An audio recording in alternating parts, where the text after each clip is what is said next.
When you think of Lamborghini, this, the Aventador, is the car you're probably thinking of.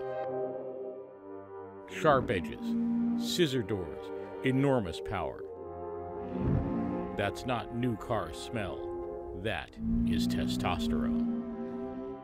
And did I mention, it's a lot of fun.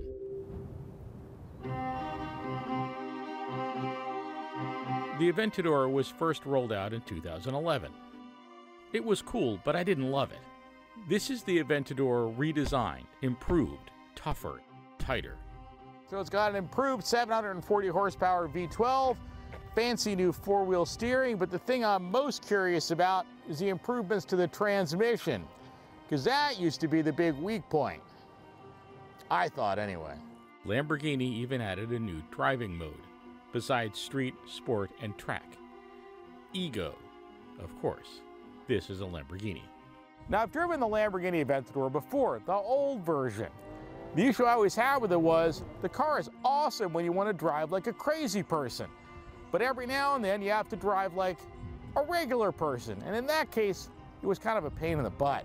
That transmission is horrible. Is this new one better on the street? How is it in normal traffic?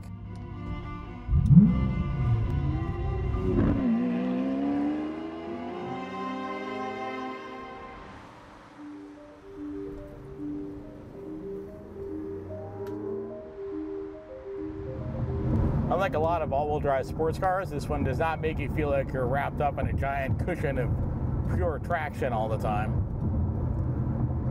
Definitely out on the track it slides some because they transfer a lot of the power to the back wheels.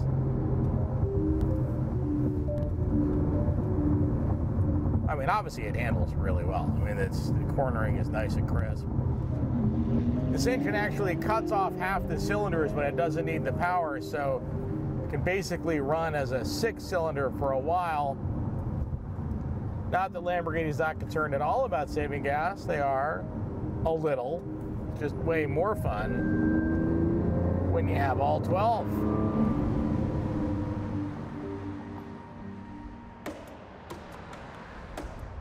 On the track, it was great. It still is. The cornering is also amazing. New four-wheel steering and better suspension make this wide car feel much smaller than it is. Even on the street, the improvements are obvious. The new Aventador S just feels like a more sophisticated car.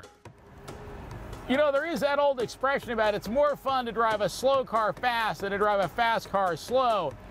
Definitely true about the Aventador S, even with all the improvements. But there's still a lot to be said for driving a fast car fast.